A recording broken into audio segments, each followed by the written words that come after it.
In the dry states of the Southwest, there's a group that's been denied a basic human right. In the Navajo Nation today, a third of our households don't have running water. But that's not something they chose for themselves. Can the Navajo people reclaim their right to water and contend with the government's legacy of control and neglect? Our water, our future, our water, our future. That's in the next season of Reclaimed, the lifeblood of Navajo Nation. Listen now wherever you get your podcasts.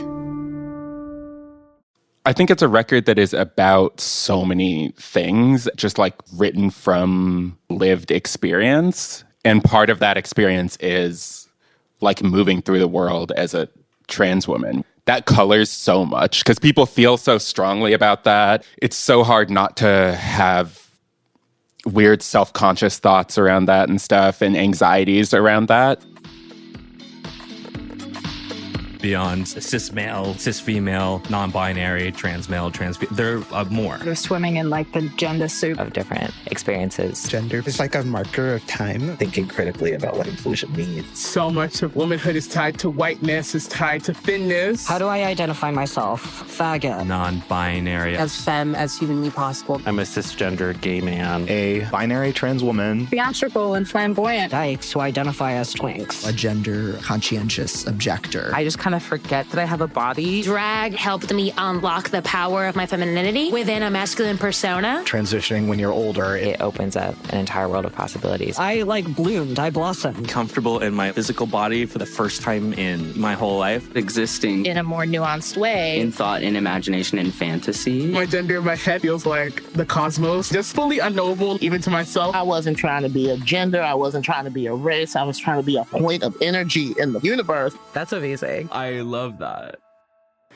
Babette, I'm looking at this poster that I have from someone that we interviewed for this project a while ago, which was the Museum of Transgender History. Ooh, yes. And I don't know if you've seen this poster, but it has like clippings of all the different like trans icons. Yes.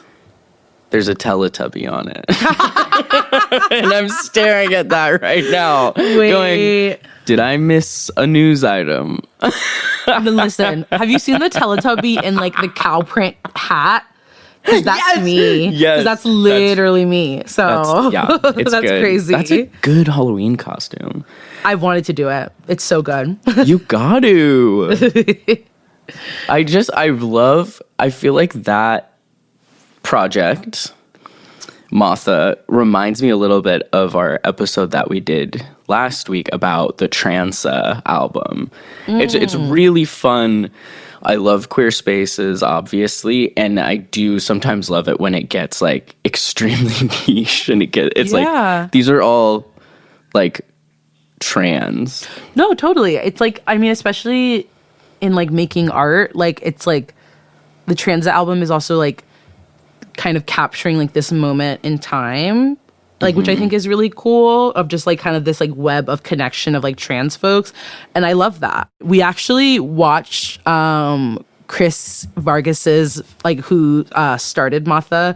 We watched his film Criminal Queers in like a class that I'm like TFing, and it was and it was my first time seeing it. You didn't tell me that. I know, it was crazy. It happened like maybe last week or the week before, but we watched it in class. Wow. And that was very interesting and cool because like that is also, it's like based like in Oakland, like, and I feel like in the early 2000s, before like I was like in 5th grade, so like before I really had the kind of sentience in that way, but it was so cool to see because I'm just like, oh, this is just like a capture of like a moment in time, like in Oakland, the Bay Area, kind of like, especially this like very like kind of punky moment, it felt like. Totally. And I'm like, oh wait, that is so cool. And I feel like that's like why I value like queer and trans like collectives and like collectivity so much, because more just like about like, yeah, like what it means to be queer and trans, like in community with people, like in a specific moment of time, and like how can we make ourselves and our relationships like known in this way, like that people in the future can kind of look back on it. And so I just feel like that kind of work is so important. And like, I've absolutely been down those like Instagram rabbit holes where I'm like, oh my God, this person knows this person and this person that knows this person. Yeah. And I feel like we're kind of doing that today because we're interviewing Pascal Stevenson, who is an amazing artist, also known by the name Fashion Club. And she produced and kind of assisted on one of the transit tracks with Clarity and Claro. And so, yeah, I feel like this was such a good interview. We do end up like talking about fashion and kind of like the evolution of her identity, and just one of those people that you meet and you're like, oh my God, you are so amazing and have worked on like so many different people's like projects and like are probably like very deeply influential in this type of way, you know? Totally. If you think of like your favorite band, like you'll find her there playing bass. Exactly. Like, you know? That's what it's giving. Yeah. The touring musician that we've all seen. Yes.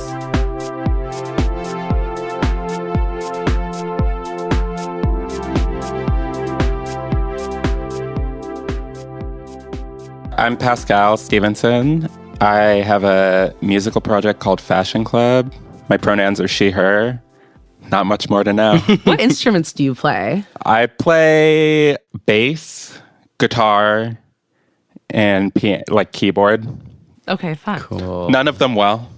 I don't believe that. I play bass pretty well. That's the one that I've been playing my whole life, but the rest of them, just enough. Okay.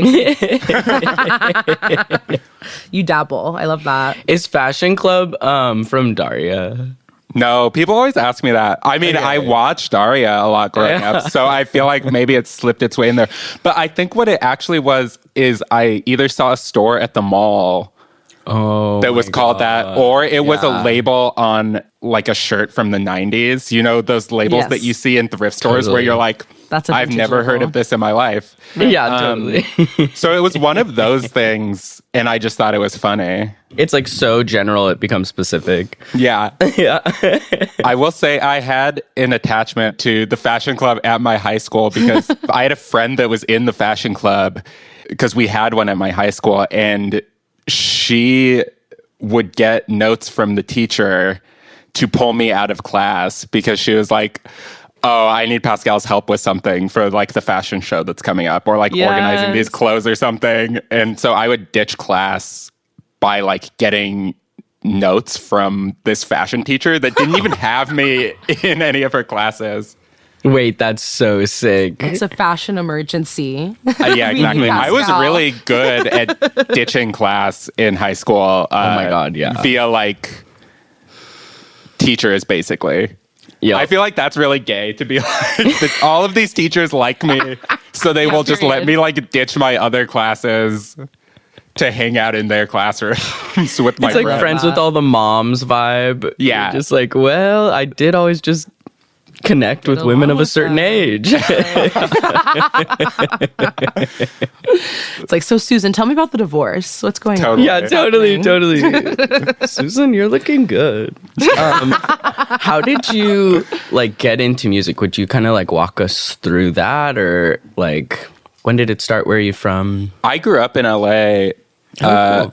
and my dad has been a musician my whole life. Like he plays bass, and he is always like as kind of a hobby / job, he's played in like top 40s cover bands that play like bars in like Hermosa Beach and shit, and like weddings and stuff. So he would play bass, and then he would also do all of the rap parts because he was the only black person in the band at points. And like, so as a kid, I would just hear him like playing bass and then rapping like the Shaggy verse from It Wasn't Me, which is really wild. So funny. But I got into music through him because he always had basses around, and then he would have keyboards around and stuff. He was very like, you have to have some kind of hobby or skill. My parents didn't have a lot of money when I was growing up, and were very like, but we still need you to achieve. So the vibe was kind of like, if you're not going to play sports, which I did for forever and have like, I obviously didn't want to, but I had to for a while because my dad also played basketball. But he was like, okay, well, if you're not going to be like good at sports, you have to like really commit to being good at music so that like you have to do something to get a scholarship. They kind of ate. I'm sorry. I feel like a little bit. No, because honestly, I was so like, I was not down. And then I look back and I'm like, damn, I wish I had practiced more. Like, I wish I had actually been like as good as he wanted me to be at like playing piano or like playing upright bass or whatever. Yes. Oh, yeah. I was going to ask because it's always like, I feel like my parents also didn't have any money, so their jump was like, you need to know how to play violin. Like, it was so out of touch. No, I had to learn to play piano. I chose piano over violin. But yes, there's like something going on with parents where they're like, tennis and violin is what my kid will play. I think it's like you're going to become a concert violinist and become famous. And it's like, babe, that takes so much practice. That was not even his vibe because he was so much more practical about it. He was just like, you got to get a scholarship to go to college. And he was like, and there's not that many upright bass players. And he was right. Honestly, it's a numbers game.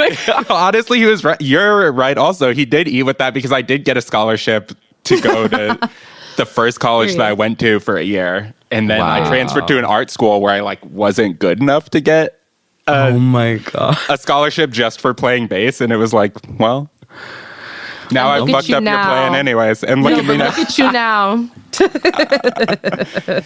In debt. That's so real. Yeah, right. I mean, yeah, I think I do like the vibe of just like you have to find something that you can kind of be good at. Like, I think that's very like kind of practical. I get it. And I did. The thing is, I loved music, but I didn't want to do it in the way that he wanted you. He wanted me to, which is fine. Because now I'm older and I'm like, but I get it. Like, I get why you were trying to get me to do it that way. Because it's like, what did I think I was going to like do something actually cool, like write amazing songs or something in high school, or like be like, I should have just been practicing. That probably would have been a better use of my time. Okay, so you played around LA. Have you only lived in LA or did you spend time somewhere else? Yeah, I've only lived in LA. I went to school in LA. Wow. I've done so much tour. I've been touring since I was like 17. So I have like been everywhere in the country pretty much. Yeah, I've only ever lived in LA. So you've been in bands and and is this your first solo project, Fashion Club? Wow. Amazing. That's fun. In college and high school, I did a lot of like instrumental stuff, like ambient music and noise music and that kind of stuff, and like experimental music. But this is the first thing that is like, I'm writing songs. I'm singing. This is my POV. Yes. Yeah, totally. Oh, how would you kind of describe the kind of musical style, like your musical style, the musical style of Fashion Club, and also maybe like who are some of your other inspirations right now? I think the project draws inspiration from a lot of like Kate Bush, Bjork, that kind of stuff, like experimental pop stuff, but then also just like ambient and like experimental music. So like Tim Hecker and Finesse and these kind of like really intense ambient artists. I mean, I don't know. I have so many influences that I feel like just sneak in. Totally. The music is hard to describe because I don't really think it's that poppy. So I have a problem being like, oh, it's like art pop, but that's what it ends up being like classed as. So like art pop, art rock, I guess that's kind of just the descriptor for like pop or rock adjacent things that are left of center, you know? Yes. It's like gay people that like won't make you famous. Yeah. It's like, oh, it's art pop.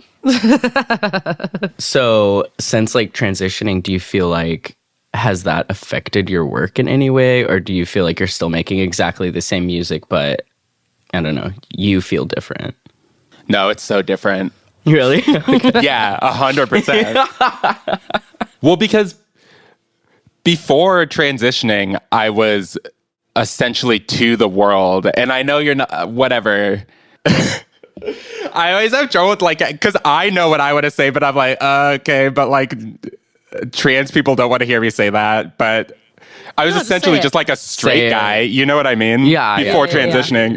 Because I will say stuff like when I was a boy, but then I know that there's certain trans people that like don't want to talk like that. But that's like your experience. Like I feel like, yeah, that's your experience. Totally. Yeah. I don't want straight or like cis people to hear me say that, but I want to say it. You know what I mean? Yeah. Like, totally. This is a safe space. This is a safe space for that. You're saying only gay people are going to listen to this? We only allow gay people to listen to it. I wish there was an option for that, honestly, for my music. No, I'm totally kidding. What was I saying? Oh, yeah. I mean, I think that it wasn't even like the POV was so different.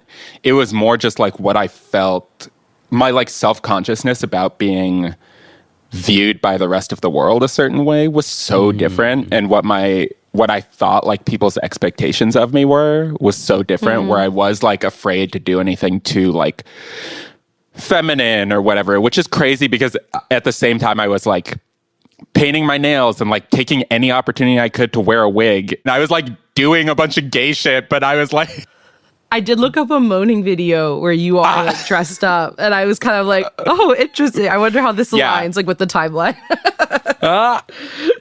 I definitely don't have a history where I was like, I mean, it kind of just came out of nowhere. Like I wasn't doing all of that stuff. I definitely look back and I'm like, gay. Like you're a girl. Like that's so fruity. Like everything you're doing was crazy. Like I was like painting my nails, and my favorite artists were like Sade and Donna Summer, and I was like so effeminate, and I was like, I'm definitely a straight guy. But I think once I transitioned, I was just like, okay, so people are already going to feel some type of way about everything I'm doing. Like, let me just do whatever the fuck I want. Totally. And I think that freedom. Yeah, and I think that's really like, if you listen to the first album I put out and then this album back to back, it's like so obvious that like one of them is just like a genre record. Like, okay, you made like a certain type of record that like somebody might expect that person to make. And then the second record is like, okay, you were really just doing whatever. Totally. That's awesome. Which is what I want, you know? Yeah. Wait, so were you, and we don't have to totally get into the details if you don't want to, but were you like a straight guy and then you were like, oh my God, I'm gay, oh my God, I'm trans? Or were you like, I'm a straight guy and now, oh my God, now I'm trans? Like who you want to date hasn't changed, but you have? Yeah, I was like straight. And then I was... For those of you listening at home, she did throw up big air quotes. So, I mean, I was like straight in that I said I was straight and I was only dating women. But I definitely had gay friends that were like, okay, sure. Sounds good. And then I transitioned, and now I would say I'm like lightly bisexual, but not in a way that I'm like married to I'm like married to a woman. I'm like bisexual in the opposite way that like many cis women I think find themselves being bisexual. Where I'm like married to a woman, so I'm never gonna like be with the man probably unless something goes horribly wrong. But I do see men and I'm like, that guy's hot, I guess. Yeah, totally. Yeah, okay. Oh my God, that's so funny. Yeah, your bi invisibility is very different. You're like, we exist. Totally. Yeah, totally. In the Stereo Gum article that we were reading for this, you were talking about how this isn't like a coming out record. Mm-hmm. But it's more about a difficulty that comes with the transition. Can you talk more about like that distinction? Yeah, I mean, I think it's a record that is about so many things, just like written from lived experience. And part of that experience is moving through the world as a trans woman.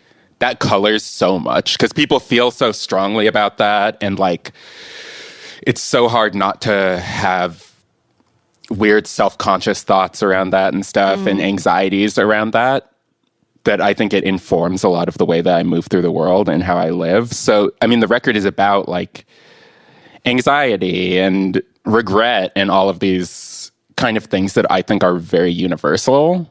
Totally. But they're ultimately colored by my personal experience. Well, I just kind of had a follow-up in terms of like, navigating the music industry from like a new kind of personal experience.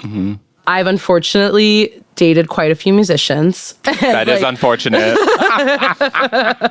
I've never dated a musician, really. Like, not rough. A career musician. Musicians and poets. It's like, that's all I've dated, and it shows. That's gay as fuck. Yeah, unfortunately. But I remember like one of my exes was talking about how after transitioning, she really started to kind of notice like misogyny more in like the music industry in ways that like maybe she hadn't before. And like the example is like, you know, someone like Nick Hakim, who she maybe like loves, like you kind of start to view in a different light when you realize like there's just like no women. He like never played with a woman, never heard of a woman in his life. Yeah. And I wonder if you've had a similar experience or if there are things that you've noticed like in the industry and stuff since like transitioning. I don't know. I honestly played and toured in a lot of bands with women and like bands fronted by women and stuff. And yeah. So I think I was pretty aware of it. Totally. You were already radicalized. Yeah. Where I was just like, they don't treat Clem the same way. When I played in Cherry Glazer, I was like, oh, they don't treat Clem the same way that they treat, or Sasami the same way that they treat me and Tabor. Right. And just like watching sound guys interact with like the female front person of a band and being like, that's crazy. Like you're being crazy. But I'm also Black. So like I think with the type of music that I make, which is like indie alternative kind of world, like there's not that many Black people. So I think I was already used to being like kind of othered in that world anyways. Totally. So it didn't feel hugely different. It was like my chances for success and like being like totally fully accepted by this audience were low to begin with, and they're slightly lower now. You know what I mean? It's like Yeah, the white sound guy is already not totally sure about you. Yeah, totally. Exactly. In Alabama or whatever. Oh my God. It's like, yes, I love being further oppressed. That's great. That's awesome. Yeah. What years were you playing for Cherry Glazer? I think it was in 2016. It wasn't a super long time. Maybe 2016, 2017, and then my other band, Moaning, got signed and like started touring a lot. And so I had to quit Cherry Glazer. Yeah. Did you play a show at Brown University by chance? That would have been the year. I don't think so. Okay. I don't remember. I was also drinking a lot when I was in that band. I'm sober. I didn't get sober until I think January 1st of 2018. Okay. So things before that. Little blurry. Wait, so you've been sober for a while? Yeah, almost 7 years. Yeah. Oh, amazing. Gobsmacked. Wow, that's great. Put a pin in that. We will come back to that. Okay. That's so interesting to me. Well, the reason I asked that question is because you were at Brown. Well, I did I did like the concert like agency or whatever, and so we like set up like the green rooms and everything, and so I was just wondering if there's any chance we had like cross paths and not realized it. It's possible. I don't know. That year, I also met Young Thug. Very sweet man. Very kind man. That's so amazing. That's my king. We love to hear. Because I love him. King. Yeah, no, I love him too. And then you're like, you hear like these like weird things that he said, but like he was amazing. He was so sweet. We are on a full ass tangent right now, but I can't help but follow it. I went to trade school here, like in downtown LA. It's so interesting to hear these guys talk about Young Thug. Half of the class was like, we don't listen to him. He's satanic. I love that. Grown ass men being like, no, we don't fuck with that. No, he casts spells and shit. Like, that's too spooky for me. And I was like, what? Because we all get to play music while we work. I mean, that's so real, though. I feel like there's so many people that feel that way about anytime a rapper is like. And it's because he's a little effeminate. It's because he's a little pretty. 100% that. Yeah. And that's why I love him. That record cover where he's wearing like the dress. Yeah, Jeffrey. Jeffrey, yep. I love that, Jeffrey. Me too. No, I'm a stan. I absolutely love Young Thug. I absolutely love that man. Yeah, me too. That's so funny. Okay, so back to like you talking about sobriety. So I think in that same article you said that sobriety kind of allowed you to process your gender identity. I was wondering if you could maybe like talk about that, and also maybe if like the tone of your work shifted a bit after sobriety too. Yeah, definitely. I think people drink for all kinds of reasons, and I'm not going to get into the like whatever 12-steppy like kind of disease nature of alcoholism, but like there was definitely a part of me that was drinking because I was like trying to repress things like emotions. And I think definitely a part of what I was trying to repress was that I felt like deeply, deeply, deeply uncomfortable in my skin and had for like my entire life, and like felt so insecure and so like unhappy because of the way that I was. I didn't totally realize that that was part of it. I just knew that, oh, I feel better when I drink. Like this quiets like some kind of deep unease that I have. Getting sober, I was working with a lot more brain power at that point, like a lot more emotional brain power at that point. You have and the like range. feeling my feelings for the first time in like a really long time. Since I was a kid, basically. And I was like really unhappy as a kid. So I think as an adult, though, I was able to kind of process that unhappiness and be like, okay, here it is. No hiding like, from it. Like, am I going to do something about it or not? And it still took me forever to do something about it. Yeah. One of my friends was explaining this to me, and she was talking about her own relationship with shame around queerness. And she was like, I think part of drinking is shame. Like, oh my God, what did I say last night? What, there's just like an influx of shame. And she was like, I thought that she was manufacturing like a more manageable type of shame for herself that was like mirroring the shame that she like couldn't get to in her. And I was like, oh my gosh, yeah, that's really insightful. I'm love like, that. oh yeah, you know you're feeling all this shame. You don't really know how to access it. So you're just like kind of creating this series of problems that you're going to have to go through by heavily drinking all the fucking time. So that you're busy with that for a while. And then when you strip that away, you're like, okay, creating a new problem to avoid a different one. Yeah. It's kind of punishing yourself. Yes. In a way. Yes. And just like making yourself hurt to be like, to distract from another type of pain that you're feeling. Yeah. It's so I mean, we've talked to so many sober trans people on this podcast, and that's just such a through line of like, hey, yeah, there's a lot of chaos stirred up. There's definitely a path out of this if you quiet one part of this. And a lot of people have found like a lot of clarity through getting sober, especially around the pandemic. I feel like a lot of people either went hard in one direction of like drinking a ton because you're just like with alone yourself, and don't know what to do with yourself. Or drinking a lot and then getting sober, or using that time to get sober and kind of look within.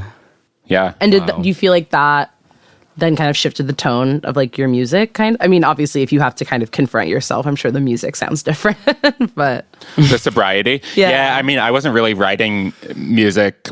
I mean, I was making music all the time, but I wasn't really writing music that was good or like that I would have put out, on my own before I stopped drinking.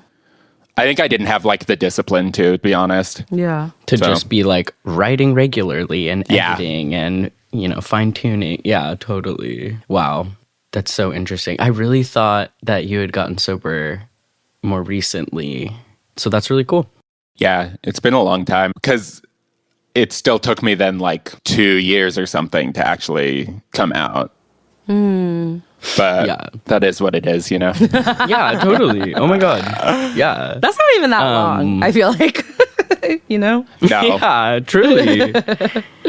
When you were like beginning to transition, were there any kind of like gender role models or like fashion style, or like was there anybody that was your ideal or someone that you kept coming back to as like inspo? Yeah, kind of. But I feel like all of the stuff that I liked was like kind of masculine, where it was like, oh, I love Scully on X-Files, or I love Aaliyah, or I love like Sade in the 90s. And it's like, okay, well, those women are wearing like giant slacks. Yes. And like, and button-down shirts. And so it would be like, okay, well, I wear this early in my transition and it's not giving what I wanted to get. I went so in the opposite direction where I was like trying to wear like as much like feminine stuff as possible. I only wore heels for like 2 years or something. Whoa. You know what I mean? But I am just now, or like boots with heels. I was not wearing flat shoes at all for years. And I now have just kind of started to fall back into this thing where like, look, I'm like a lesbian, basically. I'm trans. Like I can have a little masculinity as a trait.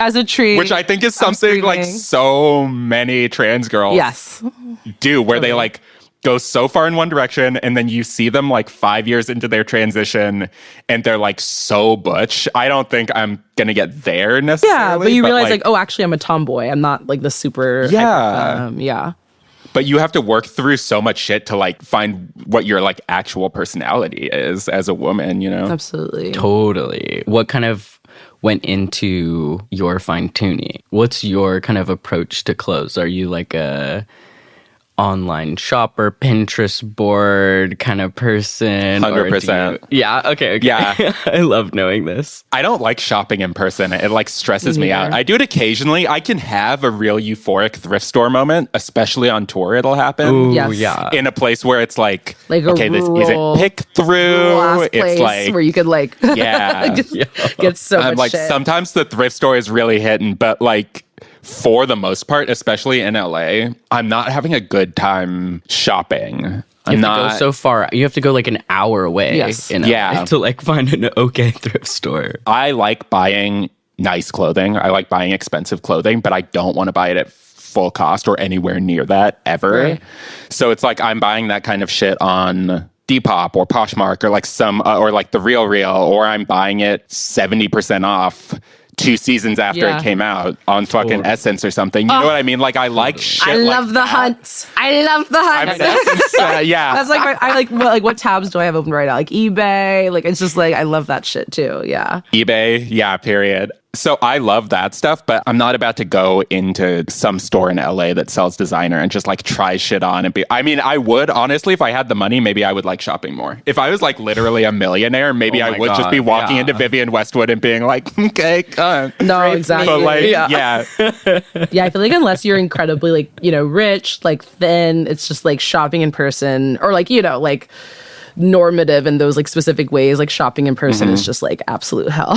Like it's just like you know, because it's like something will only go up to like an XL or something and then it's super expensive, but like I love going online because you can just look for exactly what the fuck you want. Like I'll have an image of something in my head and then just like hone in on that shit. Like right now my obsession is like I really want like a wool plaid pleated gray skirt, but it's kind of hard to find it in my size, so I've gone to the kilt side of eBay and I ordered a pleated kilt that's coming sometime this week, and I'm just like, wow, the internet's a magical fucking place because like I can get kilt from fucking Ireland. You in a kilt? Oh my god, I'm obsessed. I love that. I also love when you can kind of turn something like that into a like fashion piece that works for you, where you're just like, oh, I found this. And it happens all the time. I mean, it happens with workwear, obviously, so much, but like, I love that when you just find something random at like, oh, this thing at the garden store is actually is actually turning me the fuck out. Like this shit is so fire. Shit so cunty. You're like, why does this have like a 2-inch heel at the garden store? But you're like, it's so cute. Yes. Yeah.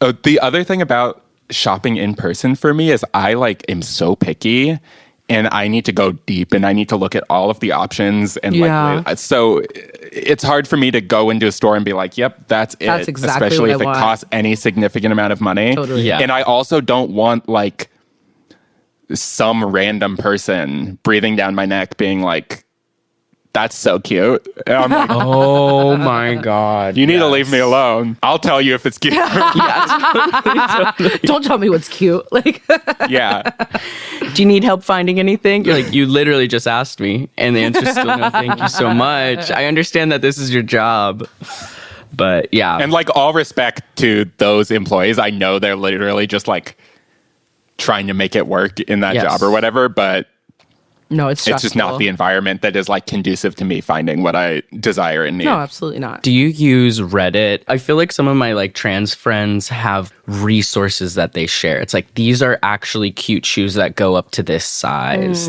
It feels like there's like some like very specific trans. For me, it's like, these are these cute shoes that go down to this size. Yeah.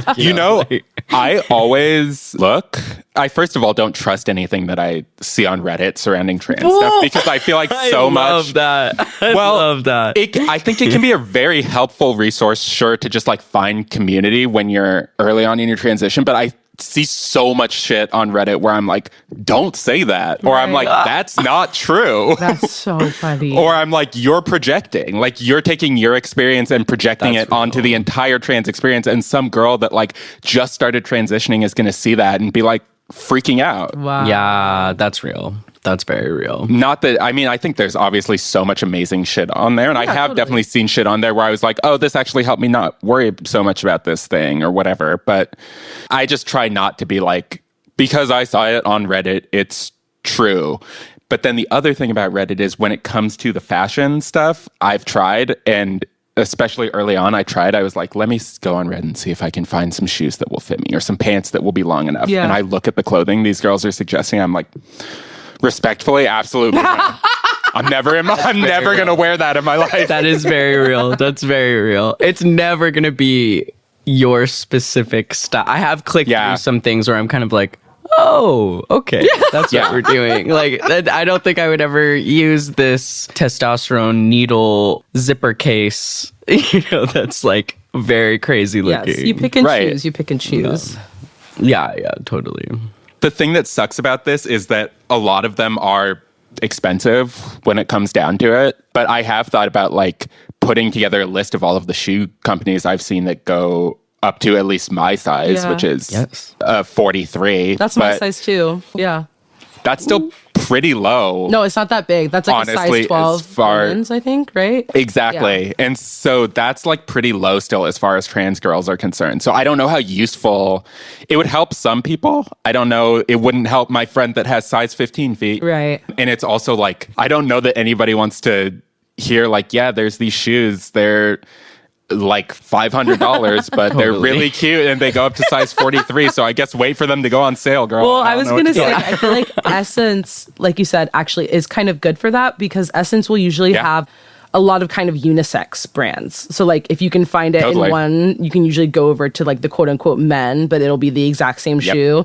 So like I have so many like little pairs of like these like little sweet coquet, like little like sandal shoes that I love. And it's like I can consistently just get a size 12, because otherwise like it's a fucking nightmare. It truly is. But because nobody else is buying them in that size too, is the nice thing about that kind of stuff. Exactly. And those are cute. It's like when it comes down to it, high fashion brands for some reason are making like quote unquote men's shoes or like unisex shoes that go up to a certain size that are like feminine. Yes, exactly. Totally. This is so only if you have the money, obviously. Like there's a whole world of people that will never be able to afford any of this shit, even if it is on sale, which sucks. But like if you have the money, I think you should be putting it into shoes over other clothing items. Like if you're going to spend money on one item of clothing, let it be shoes, because you wear them every day. Exactly. And they like, cheap shoes fall apart so quickly. Yes. Yeah, totally. So it's like, don't buy 5 pairs of shoes from ASOS or whatever. Like buy one pair of designer shoes on sales that you love. Ooh, I'm not very much of like a brand girly, like a high fashion brand girly, but do you have like brands that you like? Is that kind of how you're interested in fashion, or are you more of like kind of just like seeing what you like in different places type person? Yeah, I don't have a lot of loyalty. I don't either. To brands really, because I'm not like watching fashion shows and stuff like that. But I like Dries and I like Ekauslada, and I honestly like Gucci, even though it's kind of dorky. Like I like some of them, I like that dorky stuff. Like vintage Gucci too, like some really nice stuff. Yeah. Stunning. Yeah. Oh, and I like Miu Miu and like but I like to look at it. Yeah. Right. It's like, let me get like a girl uniform skirt and like cut it out. And so the pockets show out. And it's like my DIY Miu Miu. Like, yeah, totally. The recreating of stuff like that is really fun. Yeah. Yeah. It seems like we should be able to like custom shoes is crazy, but I know some people who like once they have become like a big enough actor, they can like have Nike make like the really sick shoe in their size now. You know, it's like it's like so annoying that it's like not everyone can do that. And you would think they would at least like put out a few shoes in whatever size, like just get more of them into like the resale market would be like really sick. I don't get that. And it's like Jeffrey Campbell does that. Like they have a few styles where they're like, this is the inclusive line. And we have like 10 styles and they go up to size 15 or whatever, but they're still like $200. Right. Yeah. They always sell out immediately and then don't restock. And sorry, that they're not even that cute, and they're two, not even that like well made. Yeah. Wow. Three strikes, you're out. Yeah. Exactly. Never again. Oh my God. Never again. You were wronged. I was. You can tell it's personal. Right, exactly. This pair's not even that cute. I hate the way that you walk. Yeah, exactly. Time's almost up on holiday shopping, and so are amazing deals at Amazon. You'll save so much on holiday gifts for the kitchen, like appliances and cookware. You'll have money left over for a sauce pot, so you can make your mom's famous gravy recipe. Yuck. Or at least try to. Or that cutlery set, so you can carve up the turkey with surgical precision. Oh, what fun it is to save. Shop new deals, added every day. Marketing is hard. But I'll tell you a little secret. It doesn't have to be. Let me point something out. You're listening to a podcast right now, and it's great. You love the host. You seek it out and download it. You listen to it while driving, working out, cooking, even going to the bathroom. Podcasts are a pretty close companion. And this is a podcast ad. Did I get your attention? You can reach great listeners like yourself with podcast advertising from Libsyn Ads. Choose from hundreds of top podcasts offering host endorsements, or run a pre-produced ad like this one across thousands of shows to reach your target audience and their favorite podcasts with Libsyn Ads. Go to libsynads.com, that's LIBSYN, ads.com today. Exactly, let him know.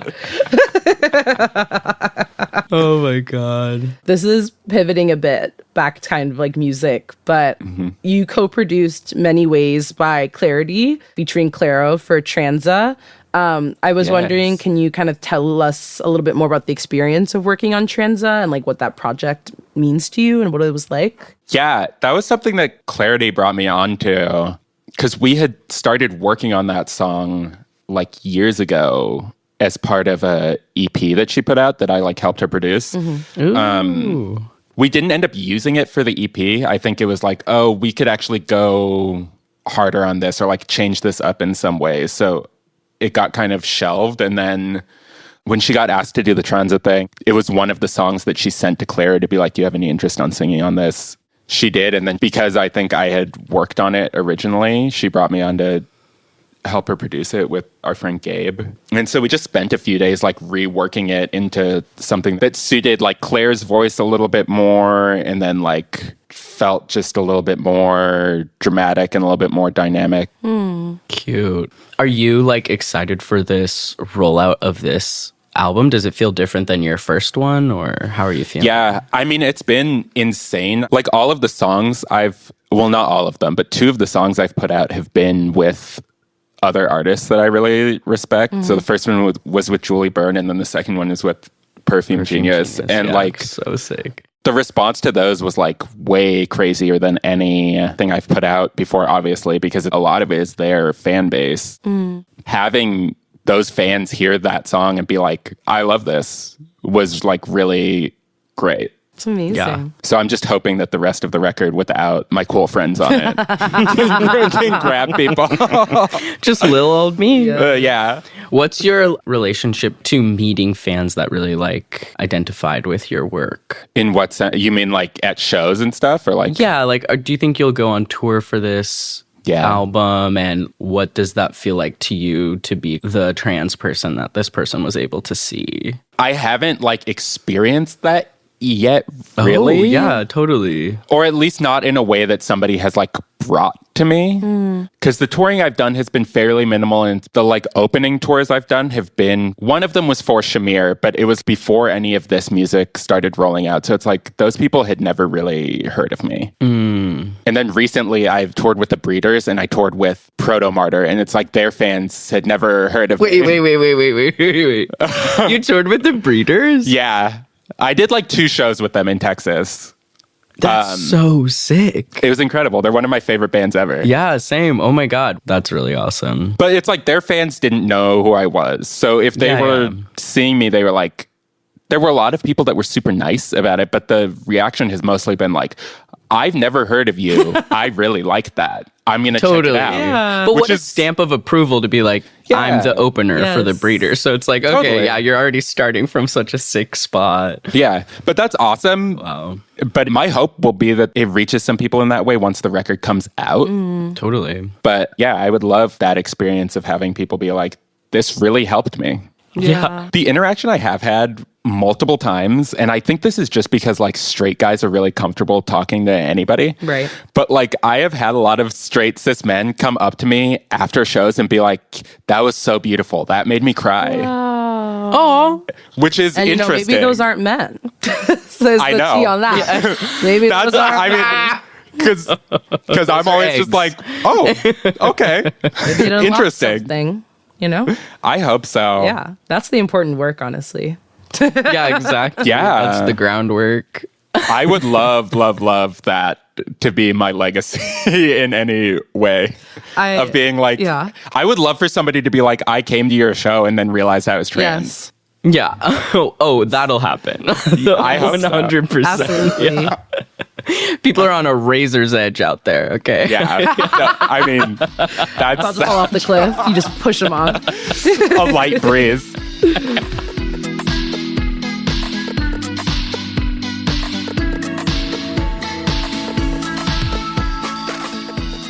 Gender Spiral is an original podcast from Audiation.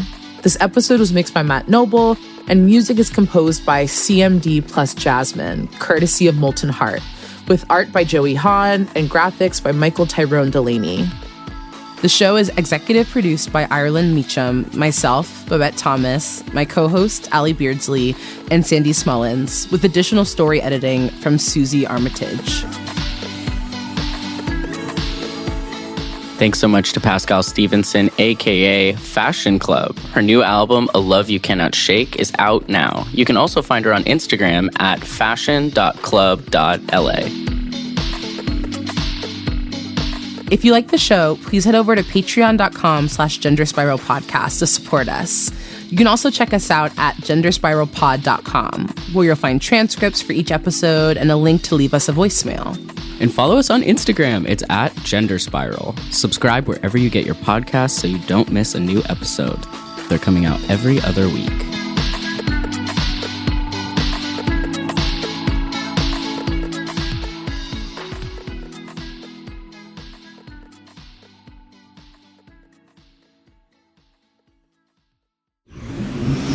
Audiation.